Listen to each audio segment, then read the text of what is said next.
What's going on, everybody? Welcome back to TTB Ravens Media, bringing Ravens content every single day. If you want to see daily Ravens content, make sure to hit the subscribe button down below and hit the notification bell as well if you want to get notified every single time I upload a brand new video. Now, in this video today, it's going to be another news break video, which is why it's coming out so early. It's actually coming out before noon, which is very rare for a video on this channel. However, Ravens news comes out, I try and come out with a video as soon as possible. But the Baltimore Ravens have signed running back Mike Davis. Guys, let me know in the comment section down below what you guys think about this signing. He's a running back. He's going to be adding depth, but let's talk about it.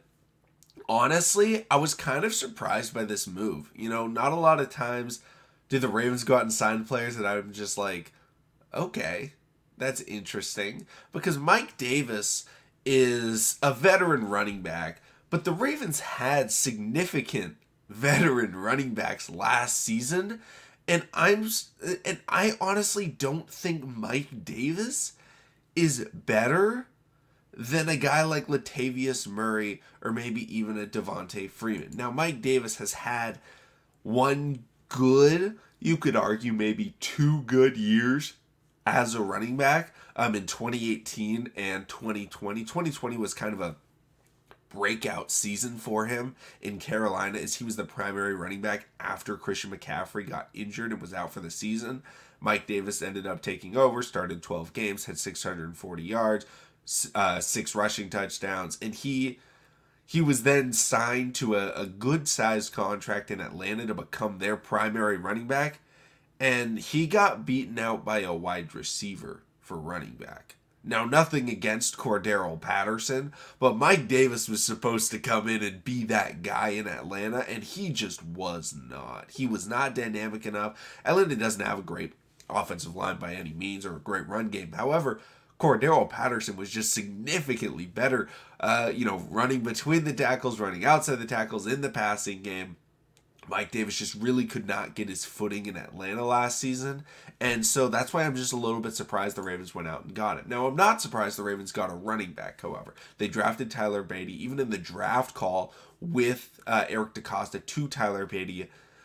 DeCosta talked about how he is going to have a chance to play right away because the Ravens are nursing players back from injuries, and it may take them a little bit of time in Gus Edwards and J.K. Dobbins to be able to get back out on the football field, consistently and often. So, with Tyler Beatty being, one of the top running backs on this roster at the beginning of the season, it does make sense to have a veteran running back. I'm just surprised they went out and got Mike Davis because, again, I felt like the running backs they had last year weren't, do I want Latavius Murray all season long? No, probably not.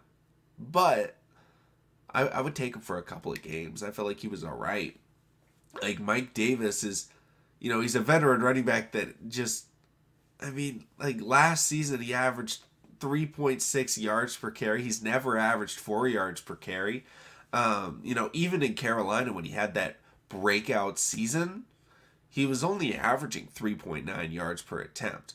And I think the biggest thing with him was he was like a fantasy sleeper that season. He came in and just honestly dominated in fantasy football for a couple of weeks. And everyone was like, oh my gosh, this guy. And he got so much hype around him. And he went to Atlanta and everyone was like, oh wow, this is really going to help. It's going to be Matt Ryan. It's going to be Calvin Ridley.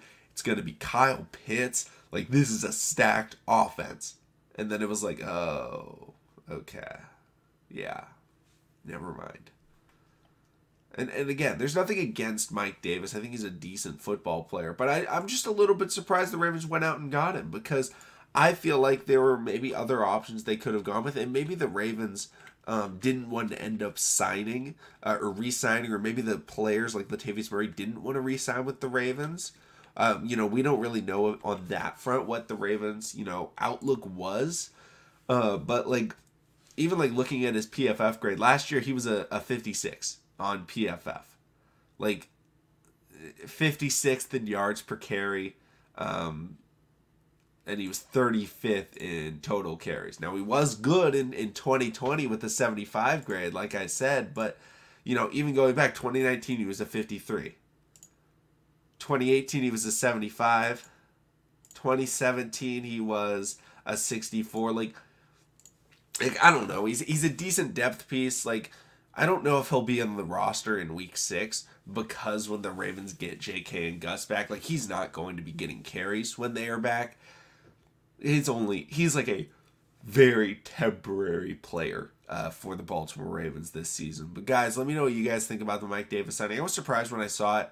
I'm not against the move. I was just a little bit surprised. And again, there's nothing I have against Mike Davis. I'm honestly just like surprised by the move, considering there's other moves that we've been looking out for. Maybe the Ravens go after Jarvis Landry. Maybe the Ravens go after James Bradbury. Instead, they go out and sign Mike Davis. So, guys, let me know what you guys are thinking about the move. Thank you guys so much for watching. Subscribe for daily Ravens content. Make sure to join the airtime that we set up so you can talk with us and go live, and be in that discussion chat room. But thank you, everybody, and I'll see all of you again tomorrow.